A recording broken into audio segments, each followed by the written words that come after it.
I really like that idea, though, of reiterating, just like in monogamy, if it was failing, you wouldn't think monogamy failed, but maybe that relationship's not the right one for you. Or maybe this way of doing it's not quite right for you. And the same with the communities. I love the idea of just reiterating that it is okay to walk away, and maybe that's just not the right one for you.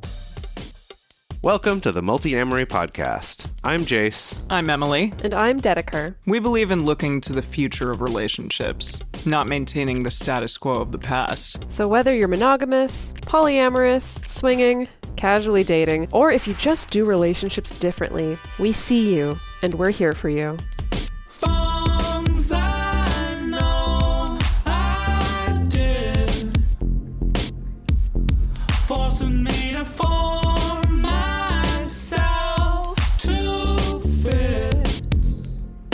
On this episode of the Multiamory podcast, we are joined by special guest Lola Phoenix to talk about their new book, The Anxious Person's Guide to Non-Monogamy. Lola is an American-born writer living in Stockholm. They've recently published The Anxious Person's Guide to Non-Monogamy with Jessica Kingsley Publishers on June 21st, just last week. Lola also produces a weekly advice column and podcast called Non-Monogamy Help. And the last time they were on our show was in 2019 on episode 225. So Lola, thank you so much for coming back. We're glad to have you here. Awesome. Thank you so much for having me.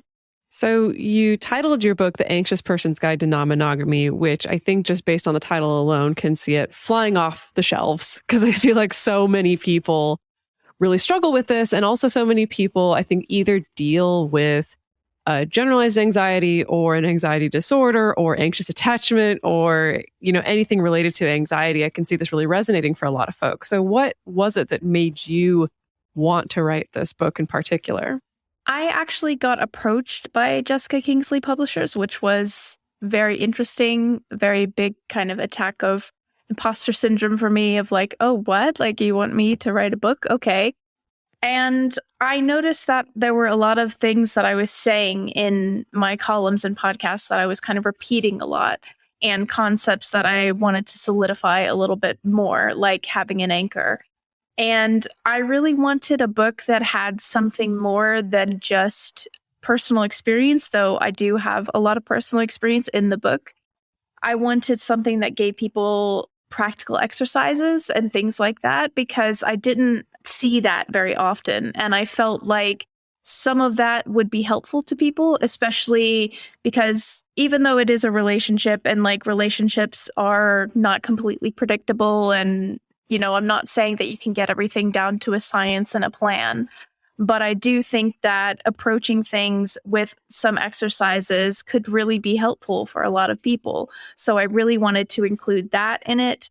And I just wanted to write something that was as all-rounded as I could. Obviously, I don't have every perspective that's within the polyamory community, within the wider non-monogamy community. I can only write from my own perspective. I don't want to say that it's, that people only write about the good aspects, but I do think that sometimes there's a lot about good aspects, but not necessarily about things that are challenging.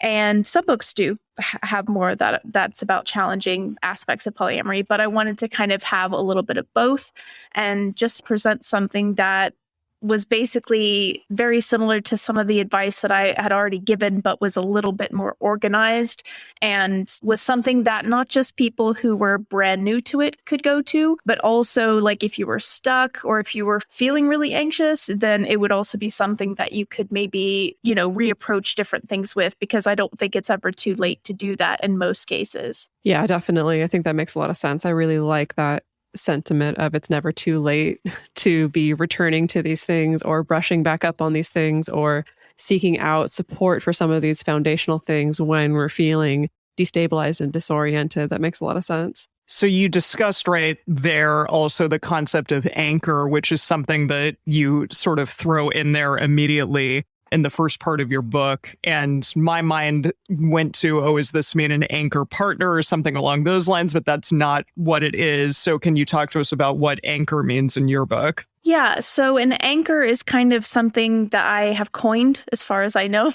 I've never heard of anybody talking about it, but it is the reason why you as an individual are interested in polyamory.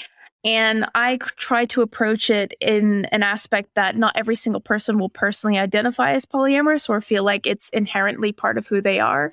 So even people who are being monogamous to a polyamorous person can have an anchor. The idea is that there is a personal reason for you to be interested in trying this.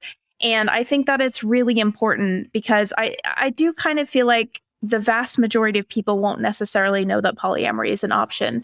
And then when they get introduced to it, a good portion of those people get introduced to it when they're already in a monogamous relationship. And they're either the partner saying, hey, let's open up, or they're the other partner going, okay. And if you have an anchor that is just keeping your monogamous relationship afloat, that isn't really going to work, purely because what you have when you change your relationship in that way is a fundamentally different relationship.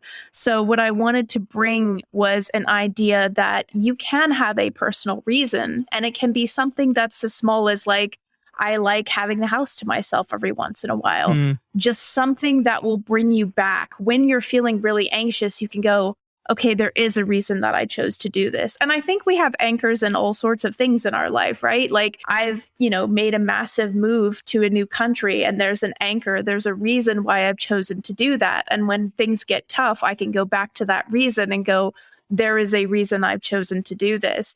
And I think just bringing that to polyamory really helps because I think so many people are stuck in a cycle of trying to tell themselves, oh, my partner loves me and I'm really unique and da da da da. And it's not to say that that's not true, but I do think that as an individual, you really need a reason to try it, even if it's just to have new experiences, even if it's, because you like spending time alone in the bed and getting the whole bed for one night. Like there has to be something in it for you so that you can go back to that. And I think having that really, really helps. It's not impossible to do it without an anchor. There have been plenty of people who just tried it to save a relationship, but I think having an anchor helps a lot.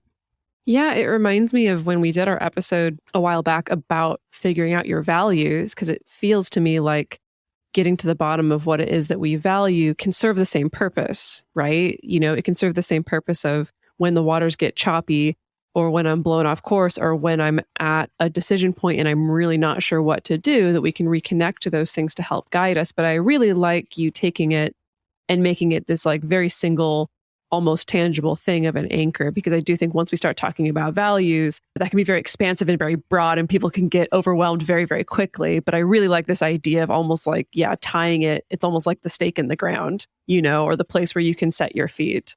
It reminds me a little bit of something that we've said before on this show about a lot of things. Is just this idea that love is not enough. And you kind of touched on it a little bit in what you were saying of, if your only motivation is because I want to save this monogamous relationship, that's going to be a really hard thing to motivate you through it. And it's just, you can't just sort of, white knuckle it through, just be like, well, if I just love this person enough, it'll be fine.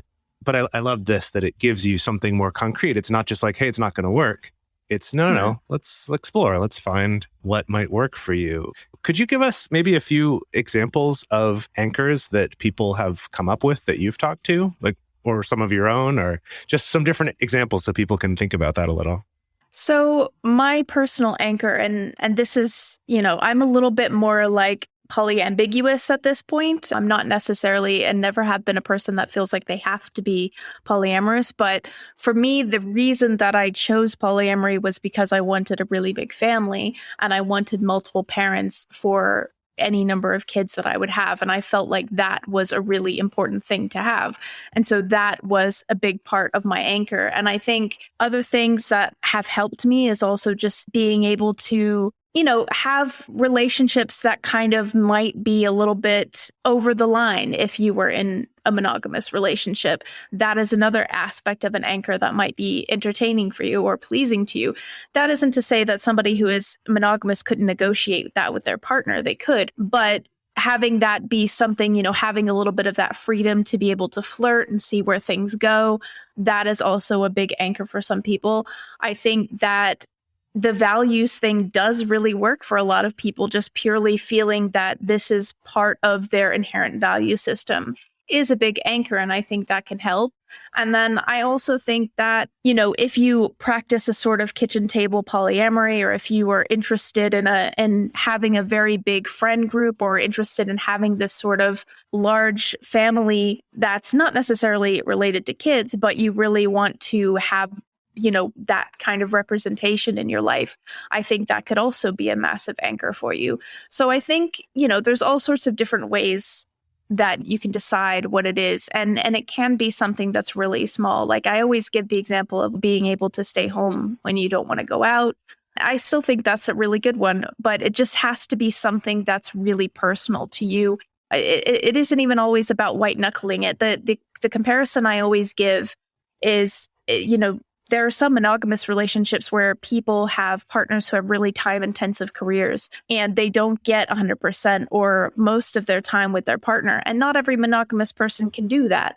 And they have to have a reason why they are okay with it or why they want to go ahead with it. Not everybody can. So I think that if you can kind of see the similarity there, that could also help. For whatever reason that you may feel like you could do a monogamous relationship where your partner maybe went abroad for long periods of time or was a doctor and wasn't home, I think that could also be really helpful in finding your anchor. So as long as it's understanding that the fundamental aspect of your relationship is going to change in terms of like time actually spent, then you could probably find some type of anchor at some point. And I think if you really just want to try it, that's still an anchor. Like just being like, I don't want to give up my relationship. I don't want to just throw it away. I'd like to see if this works. That's still somewhat of an anchor, but just be real with yourself about the actual change, because it can be very easy, especially when you just open a relationship and your partner doesn't have any other partners yet and is not really going on dates very much, to not really feel like much has changed. So it's just important for you to kind of reckon with that. Yeah, it makes me think too about how much that's changed for me as well. Like I think early on for me, it was maybe even more about getting to have lots of people in my life and have people around a lot and be around people. And now it is kind of more like you're saying, where I'm just, gosh, I want more alone time. Hey, Dedeker, maybe you should take a solo trip by yourself to another country so I can have some space. It's that for me years ago, I never would have thought I would want that. And so it also kind of evolves over time, which is cool.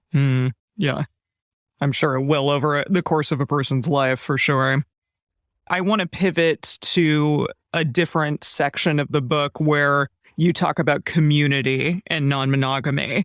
And you're pretty critical of a lot of non-monogamous communities, I think rightly so. So can you discuss maybe your experience with some of those communities that you've been in and why it's been really challenging to find a good non-monogamous community?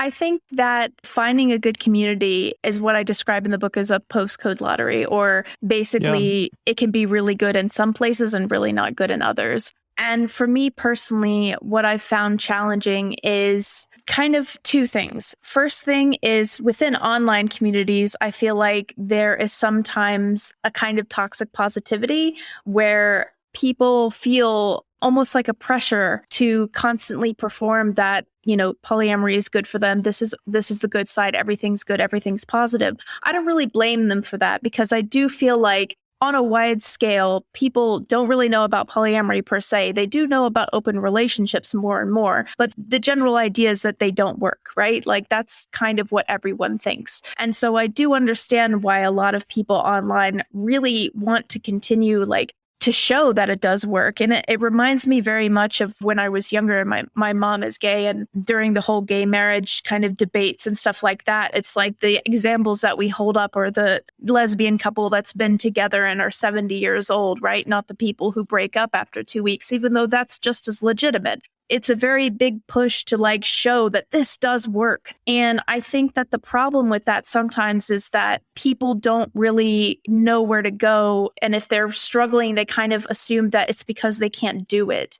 And they're faced with some different challenges that monogamy doesn't have. Like people can mess up in monogamy. They don't think that monogamy is impossible for them, but they're put under a lot of pressure. And I think that seeing everything be rosy kind of can sometimes make people feel like, oh, things aren't rosy with me. Am I the one that's wrong here? And I think that can happen in in-person communities too, maybe even a little bit more so, because there is an anonymity granted online. That means people will sometimes come forth with their problems in online communities where they won't in individual communities. And sometimes, if there is a breakup, there's more of a pressure to not be dramatic, to not be upset, to not be angry. There is a lot of kind of power dynamics that go on in communities where when people are leaders, you think you want to date them because they're the leaders of the community and therefore they must have the most experience and they must be safe to date.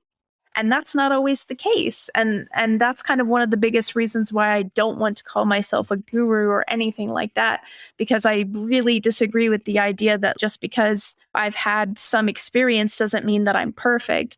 So I think it can be really good. I've heard of really good communities. I've heard of really supportive communities where people can really come forward with their struggles and aren't really seen as dramatic. But I've had experiences just where, like, for example, to give you like a really hard example, I was going to go to a play party and I wasn't quite sure. It was like a big kind of play party with everybody within the community. And I wasn't sure if I wanted to go because I was like, if I'm going to have space to be alone, because I had a lot of social anxiety. And the person who was running the play party said that I could come, but that if I was bumming everybody out, I'd have to leave. So like it can be, it can be not so fun of a place if people are more focused on having a good time, if people are more focused on everybody like really getting along and no bad vibes. It can be a really not so great experience if you have anxiety. So my question is, because, with my client base, I end up working with a lot of folks who are new to non-monogamy or are really craving that sense of community, or at least want to find someone else to be able to talk to about this stuff, someone that they don't have to pay necessarily. And I do often have to give folks that disclaimer, like I really like that phrase, the postcode lottery, where it really is like it's all up in the air. It could be whoever is closest to you, could be a fantastic community, could be horrible and toxic, or your closest community could be a 6-hour drive away, literally for some folks, especially in the US. And so what is your recommendation or advice for people in those situations where not only is it a question of what's the quality of the community, maybe it's just the community doesn't exist around me at all? I think that online is a good option for a lot of people. One thing that I just think is I would encourage people to be okay with walking away and to not take not fitting in with a community as I'm not fit for polyamory, like this community is a representation of polyamory. Like if you don't feel comfortable in a community, if you feel like asking questions is going to get you yelled at, if you feel like you're going to be mocked, or if you generally just don't feel respected, and I think that should be true for anybody in any community, you can walk away, and that community doesn't necessarily represent the whole world. And it can suck. Like, I'm not quite sure what to recommend for people who are really kind of isolated in rural areas other than online communities, unless you want to kind of put your feelers out and see if there are people who are locally willing to meet with you, start a meetup group and see if you get any hits off that. Somebody has to be the first one to do it. So if you want to do that, then if you feel brave enough and you don't feel like there will be any personal repercussions for you, definitely go ahead and do that. But the biggest thing is just learn that if you don't fit into a community, if it's not for you, you can walk away. It doesn't mean that you're not polyamorous. It doesn't mean that you can't do it. And, take people's considerations and judgments of you with a grain of salt, because I do think that a lot of new people come into communities and they are maybe they're making mistakes. Maybe they're doing things that people would consider unethical, but they're not doing them really with the intent to be predatory. They just are trying to, keep their relationship afloat and try this new thing. And they go into communities and then they get told that they're being horrible, evil people. And then they get scared off. And I really feel for those people, because I don't think they're trying to be nasty or evil. I think that they just are trying to make decisions that actually make quite a lot of sense for what they're trying to do. They just kind of have to rethink things a little bit. So yeah, I think the biggest thing is just being willing to walk away and don't take anybody's kind of judgment of you it like to heart too much, because some people are just angry online, and that's true for any community. Yeah. Oh, it's way too true for any community. And yeah, I think we have talked on the show a lot about how I do think this is like a continual problem of a lot of these spaces really not being compassionate, friendly, understanding to people who are new, whether it's just new to that community or new to non-monogamy. I feel like the other tone of this that I want to hit, because this is another thing I've increasingly heard from more clients, is sometimes they'll go to a non-monogamy community, whether it's a meetup or an online space or whatever it is, and they're like, everyone was like super nice, like totally welcoming and totally fine. The problem is that like I'm not into board games or LARPing or rope play, and so I don't feel like these are my people. And we're starting to get into stereotypes, but the non-monogamy community does tend to attract a certain subset. And so I guess I would want to add on to that like it's also okay to walk away from that if you're just like, that was great to meet other non-monogamous folks and talk to them. And also, I don't know if these are my people. I don't know if they share my hobbies or if I'd be friends with them. Yeah, definitely. And there's a really hilarious song, I don't know if you've heard it, by a comedian called Chris Fleming. Called so many times. He's amazing. Oh, yeah. Yes. Yeah. Yeah, so good. It's pretty funny. So good. And I think what's interesting to me is that what we're talking about in community and what we were talking about before with relationships, both to me have this similar thread of when we think about non-monogamy or polyamory, especially when we're new to it, we tend to see it as something kind of monolithic. It's like, well, everyone doing it must be doing it the same way, and I just need to figure out what that is. Or, if this community isn't for me, then this whole thing must not be for me. And that idea of, well, because we're the thing that everyone says, oh, that just doesn't work, or like, oh, this is messed up that you want to do that, or oh, that's cool for now while you're young, but eventually this isn't going to work for you and you'll settle down. All that stuff combines into us feeling like we need to be kind of performing all the time, putting on that shiny, look, everything's great, rainbows and unicorns. And then also that thing of not feeling like we can walk away from a relationship, from a community, from even just a way of doing relationships. That's hard. And we wouldn't do the same thing with something that is more mainstream. Like with monogamy, it's like, oh, I'm going to join a dating community or something. I don't even know what that is, but imagine that existed, like a monogamy dating community or something. And if I didn't think the people there were nice, or I just didn't share interests, I'd be like, okay, yeah, I'm going to, move away from that. But that doesn't mean I can't find other monogamous people. But because there's fewer of us, it can feel more of that pressure. And so I really like that idea, though, of just reiterating, just like in monogamy, if it was failing, you wouldn't think monogamy failed, but maybe that relationship's not the right one for you. Or maybe this way of doing it's not quite right for you. And the same with the communities. I love the idea of just reiterating that it is okay to walk away, and maybe that's just not the right one for you. I think, Jase, I think you and I have joined like a community based on just monogamy. Like, I think the closest experience we had, like a few years ago. So the Gottman Institute, which is famously very heteronormative and mononormative, they released a new book. And as part of the launch for their book, they also created like this Facebook community of like almost like a book club / like people were trying out the exercise in the book and talking about that. And I think that was probably the closest. 8 dates? Yeah, that was for the 8 Dates book. Yeah, okay. Which I thought was actually a fantastic book, but I think that was the closest to like, this is a weird experience of this is sort of a community based on relationship structure of being monogamous. And it's like, that was also really weird. Where I was like, these people have all sorts of weird life situations and problems that I don't have, or problems that I have that they don't have. And so of course I'm like, well, I don't find this as like the only community that supports who I am and my identity. And I guess we can think the same thing about non-monogamous or polyamorous communities, that at the end of the day is a little absurd to create a community just based on relationship structure. Well, and expect that to fulfill all your community needs. You said that in your book too, that you have a problem if the only thing that everybody is talking about and like the coolest thing about people is that they're non-monogamous. Like, that's a little strange. Like, let's also discuss larger, broader issues and things along those lines, as opposed to just, oh, we're all non-monogamous and that's it. That may not serve you either. Yeah, I didn't want to necessarily sound like I was judging people, but it's sort of similar to how people will criticize that if somebody has kids, then all they kind of talk about is kids. And I don't mean that in a bad way, but it's just sort of like when I was in this community, so I was like, I'd actually like to talk about something else, like other than non-monogamy. Like it is something that I'm interested in and that I write about, but there are lots of other things to talk about. So yeah, that can also be a barrier if you're feeling like it's not necessarily a shared value thing. And what you were saying about, you know, there is a lot of different ways to practice non-monogamy. And as I've said before in the column and the podcast, just because two people are even non-monogamous doesn't make them compatible. Like there's lots of different ways to do it. So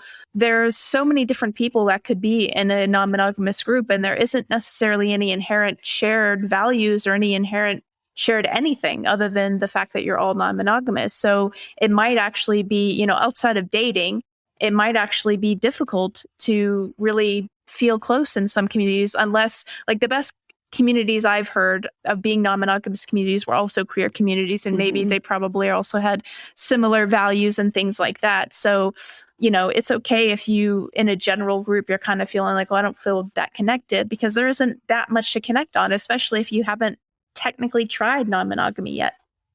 Yeah, the way that I put it to my clients sometimes is like, I do think having those spaces is important where I know at least this particular aspect of who I am and how I live is going to be validated, and at least not, hopefully, not shamed and despised and criticized. So like having access to that kind of space is important. And also it's like we need a more balanced breakfast is the way that I think about it. Like we need a more nutritious diet with more variety in it.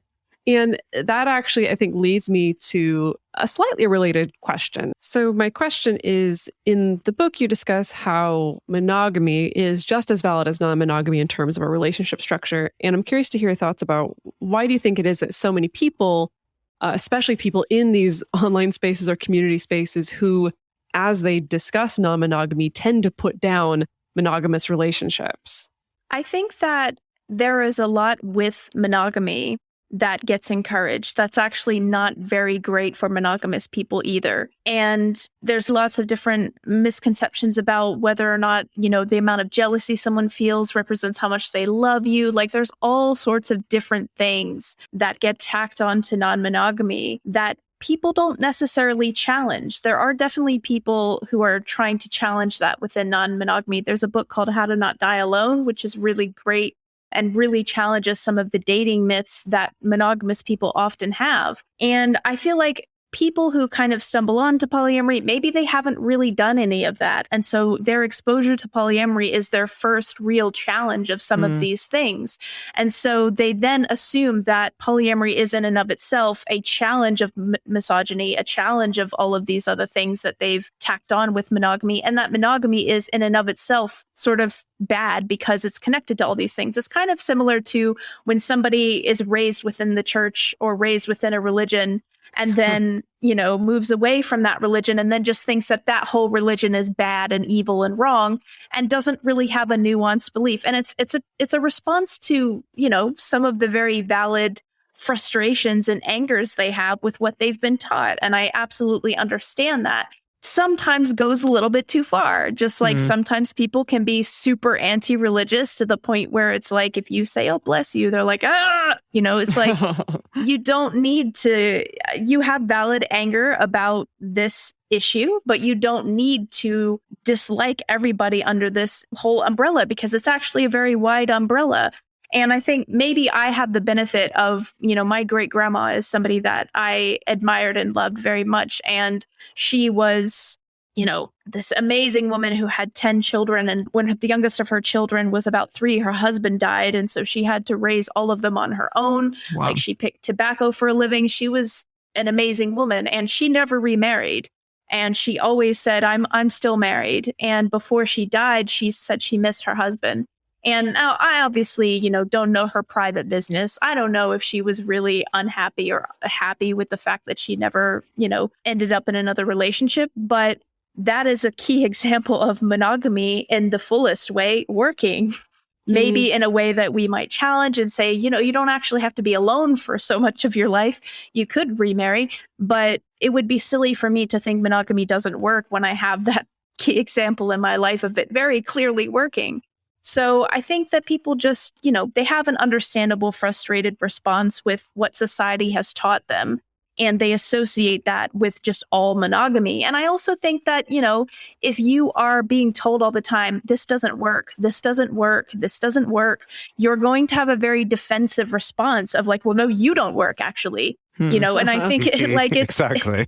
I think that they just get really sort of like, no, I'm going to actually turn this truck around and tell you that you don't work and that you're wrong, actually.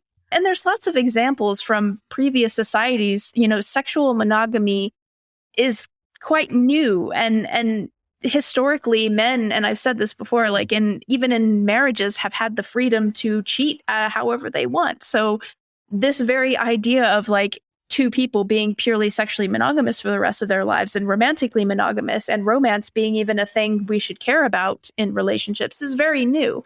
So, there's plenty of examples to pull on from the past of people not being fully monogamous to also bring up and say, because you get very frustrated when people act as though sexual and romantic monogamy have been the tradition for all of human existence, and you are the one who's doing something crazy. So I think a lot of it's just defensiveness, and I understand it. I just don't think it should get to the point where we're disparaging people who are monogamous or who decide that monogamy is for them, because it's not something that people always choose because they're too jealous or what have you. It can be something that somebody's just like, in the same way that some people want to live in the city, some people don't. Neither one is necessarily better than the other.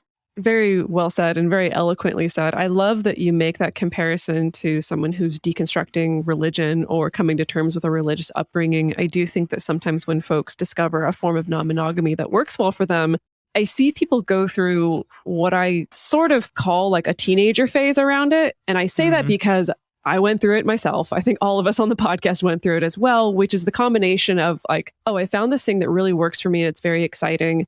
So that means I know everything about relationships and what's going to make a relationship work or not work. And also I hate my parents and they don't understand. But in this case, my parents are monogamy or the culture at large. And there is, I think, like you said, this very strong defensive pushback, which I do think as people are deconstructing some of those ideas can be helpful. I know I also went through deconstruction with religion and a religious upbringing and did have to go through that phase of, oh, wow, all of this is so toxic and so terrible. And I really need to push back against it and be critical for the first time in my life, after I've never been allowed to really be critical. But then for me, both feelings about religion and feelings about monogamy/non-monogamy did shift, and maybe at the risk of putting a value judgment on it, maybe mature a little bit.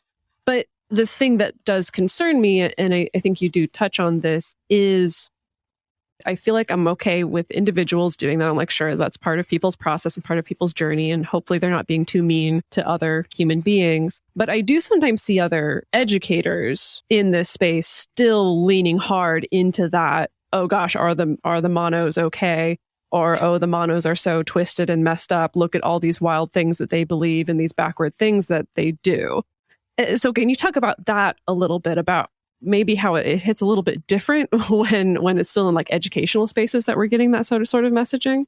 Yeah, I think that it's especially hard because if somebody is an educator or if somebody is elevated somewhat in the community and they're kind of practicing this behavior, then it becomes kind of difficult to see that because that other people are kind of giving that more validity. And I can understand to a certain extent feeling that way of wanting to react to different things and just, be really frustrated with society. I really do understand that. And I really do think that there are things that should be challenged about monogamy. But I think that you just have to really think about who's this for. I think sometimes there's kind of a general rule about the internet in that some things that people write maybe should have gone on like a live journal or a blog or like their personal journal and not out to the general public, because I've even noticed a change in my approach to things, because before then I wasn't really aware. Like I was shouting into the void. I didn't care what I posted because I was just like,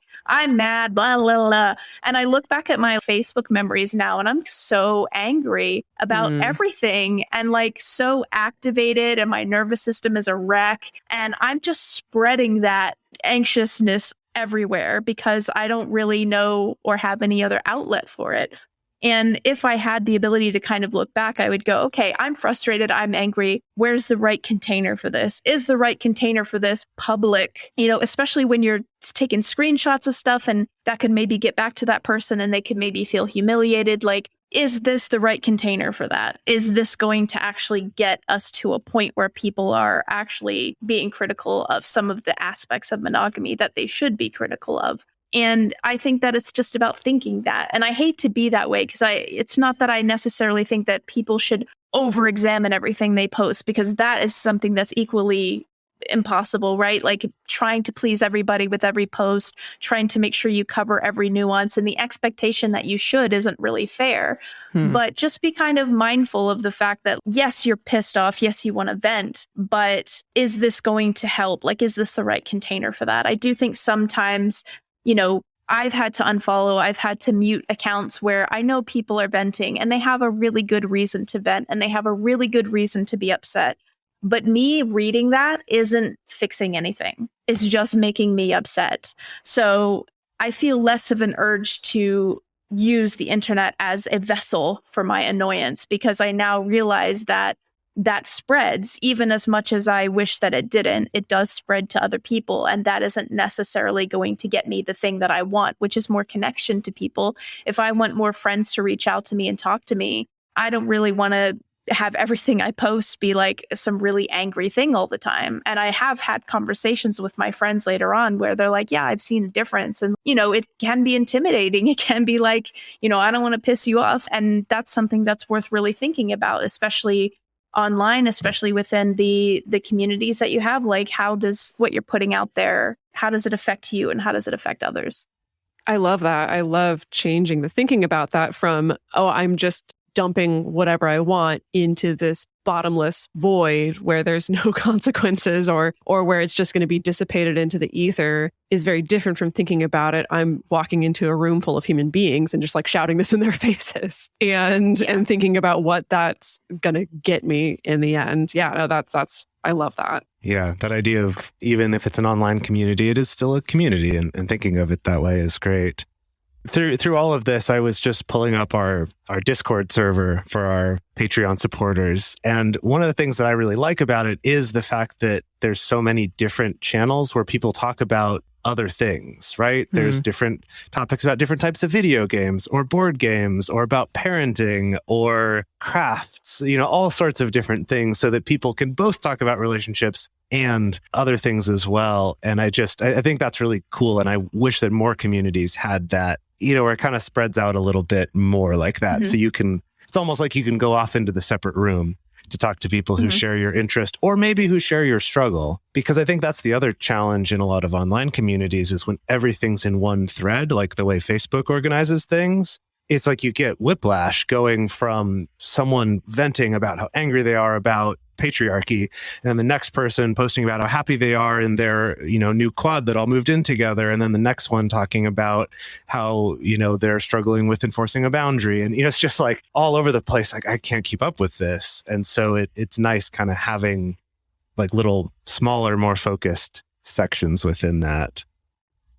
So Lola, we want to go on and ask you a bunch more questions. This is so fantastic, but we're going to take a quick break to talk about some ways that people can support this show and help keep this information and this community coming to everybody out there in the world. So I wanted to discuss something that I found really impressive about the book, and that a lot of other non-monogamy books out there don't necessarily touch on, which is that it's normal to feel like non-monogamy, especially at the beginning, is disorienting and is fundamentally changing the trajectory of your life, maybe. And I think a lot of books out there really sort of pivot to say, like, all of those feelings that you're having, they're your problem and you need to fix them and you need to figure out, the best way in which to do that. But you talk about how that may not be helpful advice to people who are neurodivergent or who are anxious, because they potentially don't know how to do those things, or they haven't been given tools to do those things. So can you talk about that a little bit, and also what instead is a more helpful response for people who are feeling jealousy or anger or disorientation? I think that it makes complete sense if you're raised within a monocentric culture and you've known monogamy all your life and you've literally been thinking about, depending on who you are, maybe thinking about who you would marry and playing those like games as a child, and every story that you've been told your whole life is a story of a monogamous relationship or features one monogamous relationship, if not more. To go from that to suddenly changing and deciding, oh, I'm going to counteract all of that and I'm going to be non-monogamous now, is going to cause you anxiety. Even if you're not a generally anxious person, it's going to make you a little bit anxious because it's something new. Also because you're basically going against all of the things you've been told your whole life are true about love and are true about relationships. And relearning that is going to come with some, fear. And the thing about it is that when we learn about monogamy, we aren't actually in monogamous relationships. When we start learning about monogamy, we're maybe there's a little bit of a joke about how you have a boyfriend or a girlfriend or something like that in kindergarten or things like that, but you're not really in a relationship. And so you get a lot of practice, you get a lot of ways to think about things before you even start. So what you're doing when you try to open your relationship or when you try non-monogamy is you're basically like going into the fast lane without ever having driven before. And it's a lot. It's a lot for anybody. And so I feel like 9 out of 10 columns that I write are giving people permission to feel anxious because they feel like they read a lot of books sometimes. They try to prepare as much as possible. And all of that, very much like any mental health advice, you could sit all day on Instagram and read a million posts about anxiety. That doesn't mean you won't have a panic attack. So reading all of this stuff makes you think, I'm prepared, I'm ready, I know exactly what to do. And when you're in the middle of like your nervous system being completely thrown off balance, especially if you've lived your whole life with your nervous system off balance, or you haven't never even had a balanced nervous system for your entire life, you're going to feel disoriented. That is completely understandable and normal. And I would find it odd if somebody didn't feel disoriented. And I think that just saying like, oh, you just have to figure it out on your own is ridiculous. Or do more internal work or human. And I get like there's a rational part of that where that comes from, and that people can't make you happy to a certain extent. Like you shouldn't give all of your personal agency and responsibility to every single human being. You shouldn't completely just become helpless. Like that's not what we're saying. But there is also an understanding that over time, this will get better because of the relational connections that you have with people. We are relational human beings. As much as I'm a super introvert and didn't find any of the lockdowns that difficult personally, even I am a relational person. We have to, learn through relationships. We have to learn that our partners are still going to be there and aren't going to run away after seeing them be there. In the same way that if you have anxiety, sometimes you have to learn that you're not going to die from a panic attack by surviving them and going through them and learning how to cope with some of that. But some of it is sitting in discomfort. So I just think that telling people like, oh, well, it's your problem to figure out. I understand where that comes from. And I certainly don't want people to just give up their agency, because I do think there's too much of that sometimes, of just like everybody has to control themselves to protect my feelings at all costs. Like, I don't necessarily agree with that either. But I do think that just saying, oh, well, you'll figure it out. It's, without saying like, actually, it's very normal for you to feel this way. You will learn. Your nervous system will learn to adapt. You're probably going to freak out. Be prepared to freak out and understand that it's not abnormal. This is your brain trying to help you survive. Like, that's the key thing. And I think if you understand that your brain is trying to just help you survive, and understand how it's trying to help you survive, and understand a little bit about how your nervous system works, that is way more helpful than just going, well, you just deal with it on your own because it's your responsibility because they're your feelings.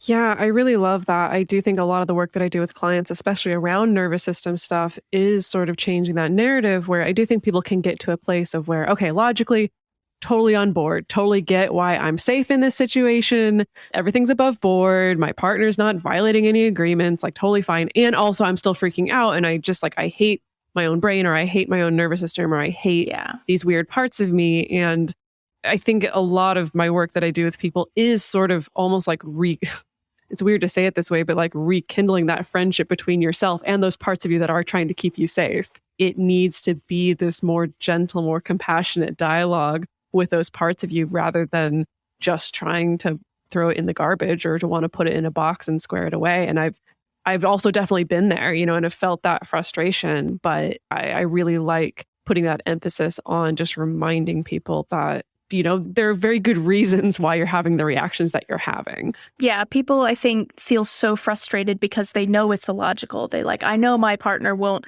leave me. I know this, And it's like, yes. And somebody who's terrified of flying knows that air travel is the safest form of travel. That doesn't matter to them when they feel what they feel. So you just have to give yourself a little bit of leeway and a little bit of a permission to be afraid.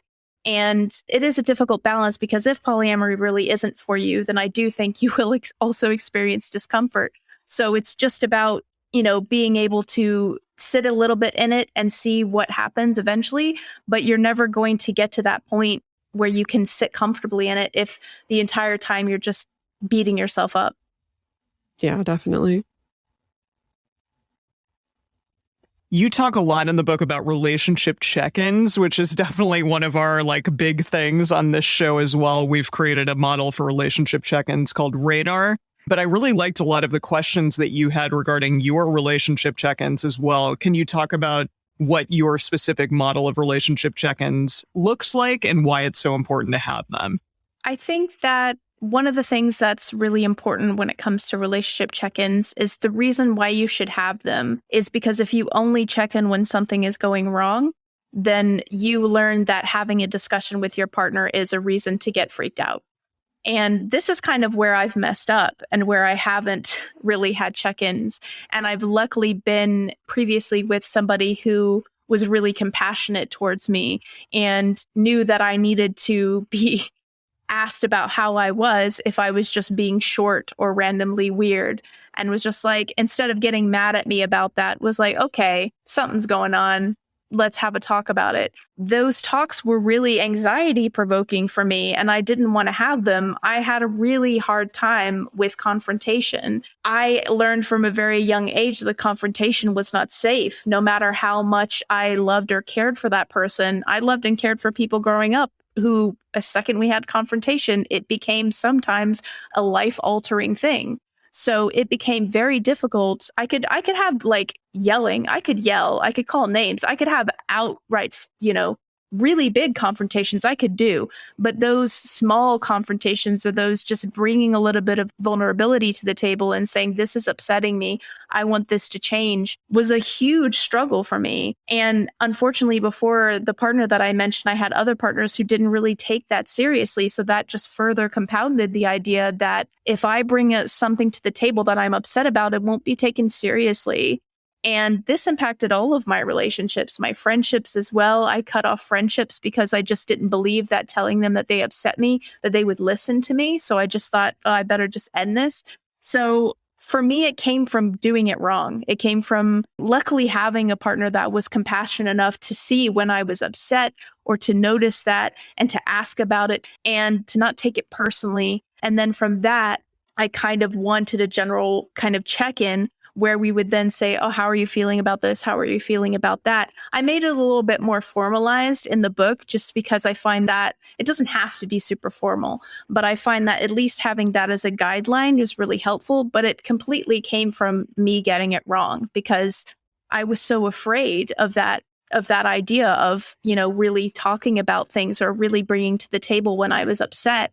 And I think that getting used to those discussions and them not all being terrible and bad and making them a little bit sort of with a start and an end, because I do think sometimes and in many cases, another thing that I got wrong a lot was deciding that I couldn't go to bed until we had this discussion because I needed a resolution for this before I went to sleep or I wouldn't be able to sleep. And that's wrong.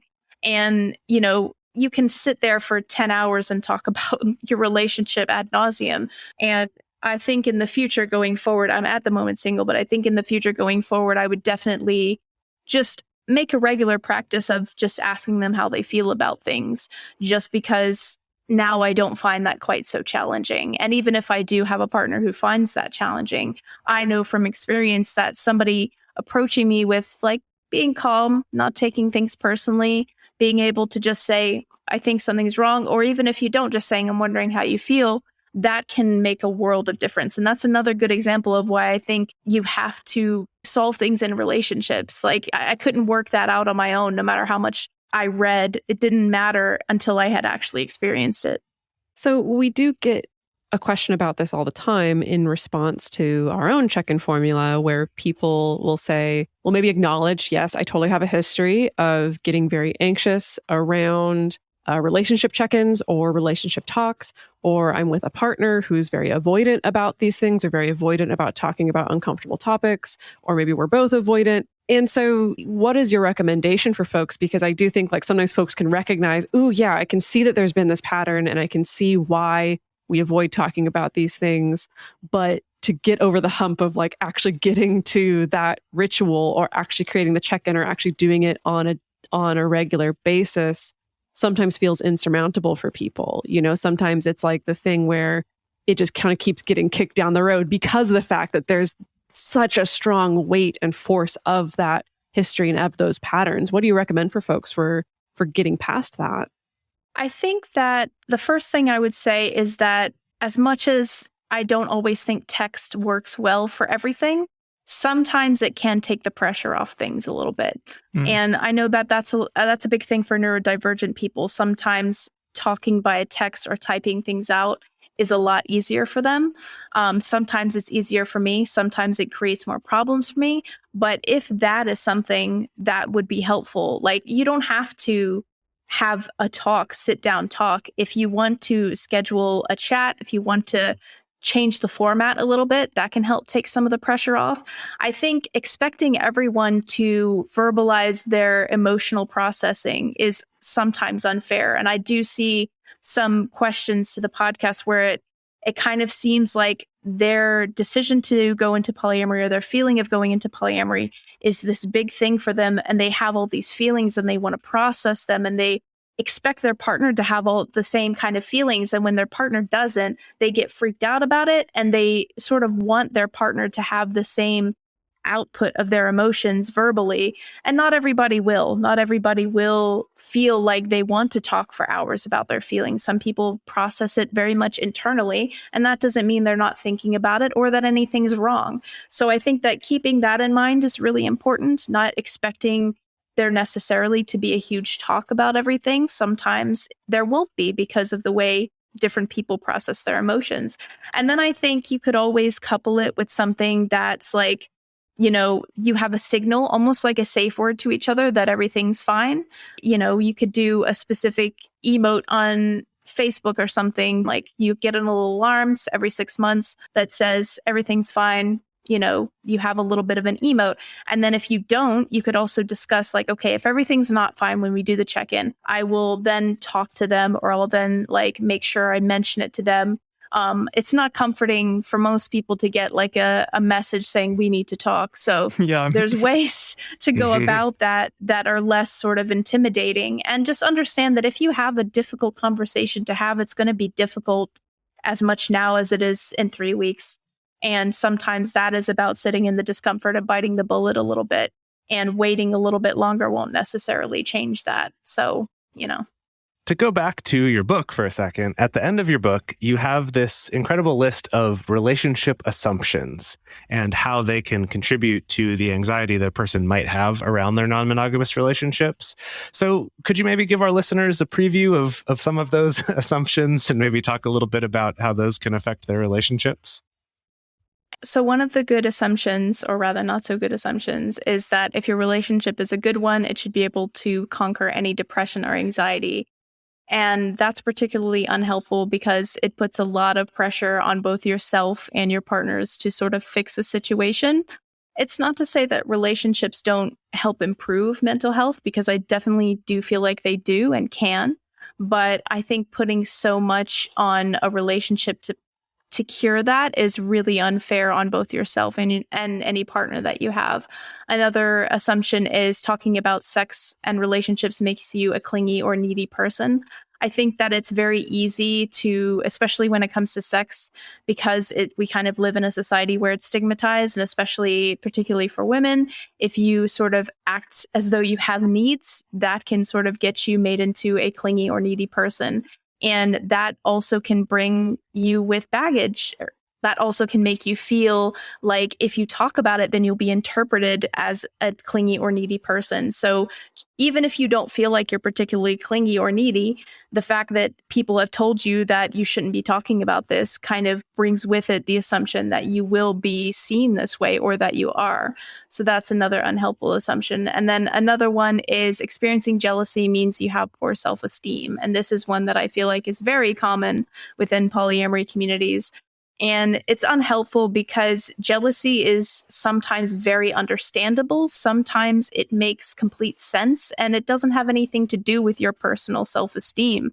One example that I give, because it's a personal example, is that if there's something you've really always wanted to do with your partner, say you've always wanted to show them a film or you've always wanted to go to a particular restaurant, and they do that with somebody else, you're going to feel a little bit jealous, especially if they've like not really taken your need very seriously.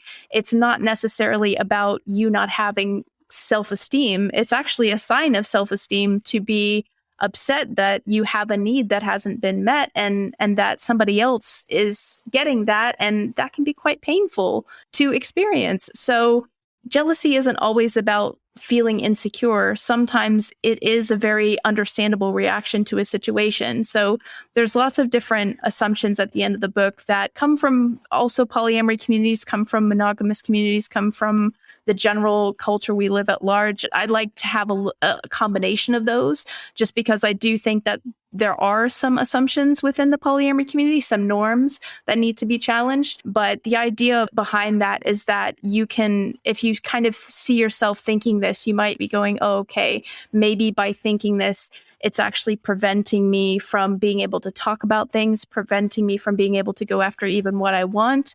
And you'll be able to kind of challenge yourself a little bit more on that. Well, this has been fantastic. Where can our listeners find more of you and your work? And also, where can people buy your book? So I have everything at nonmonogamyhelp.com. You can go to nonmonogamyhelp.com/book for all of the information about the book. It's available through Jessica Kingsley Publishers.